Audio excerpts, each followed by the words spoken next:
जब भारत की सांस्कृतिक चेतना की बात आती है तो निश्चित रूप से हमारे मन में नालंदा, बोधगया और उसी के साथ साथ भव्य श्री राम मंदिर का विषय भी आता है। परंतु इस बार बड़ी मजेदार बात है कि अयोध्या की लोकसभा सीट पर हमें वांछित सफलता नहीं मिली और उसको लेकर इनके चेहरों के ऊपर जो चमक दिखाई पड़ती है, यह अपने आप में राजनीतिक विश्लेषकों के लिए एक फूड फॉर थॉट है। क्योंकि इस प्रकार का एक वातावरण इस देश में बनाया गया कि एक वर्ग के लिए all eyes should be on Rafah, चाहे किसी को पता हो रफा है क्या, कहां ये ना पता हो, पर दूसरे के लिए all eyes should not be on Ayodhya. परंतु मैं ये भी बताना चाहता हूं सभापति महोदय, ये लोग समझ नहीं पाए।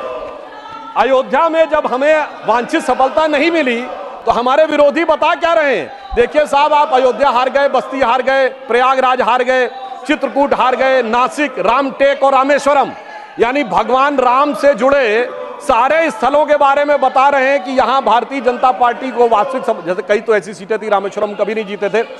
परंतु महोदय मैं कह रहा हूं, ये समझ नहीं पाए प्रभु की लीला क्या है।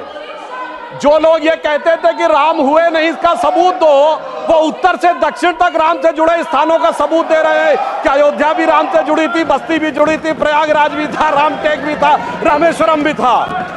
अरे आपको लगता है कि भगवान हमको हरवाने के लिए आए थे? नहीं, आपको अपना अस्तित्व मनवाने के लिए आए थे। और मैं ये भी बताना चाहता हूं महोदय, रामचरितमानस और रामायण में भी उल्लेख है कि एक बार नागपाश भगवान राम को भी लगा था और नागपाश लगने के कारण एक मूर्छा आ गई थी और तब राम विरोधी दल में बड़ी खुशियां छा गई थी, मगर वो प्रभु की लीला का हिस्सा था, सिर्फ हनुमान जी को अपनी शक्ति याद दिलाने के लिए। और ऐसा पहली बार नहीं हो रहा है, ऐसा पहली बार नहीं हो रहा है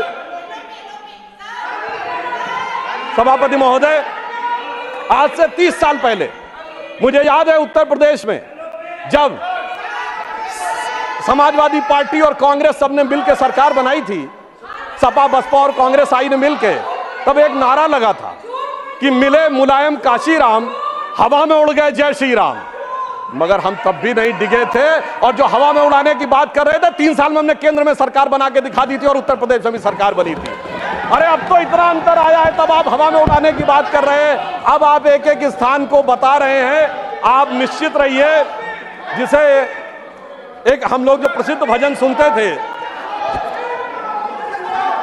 उसमें यह कहा गया है, जो हनुमान जी का प्रसिद्ध भजन है कि रावण युद्ध अजान कियो तब नाग की फांस सबे सिर डारो।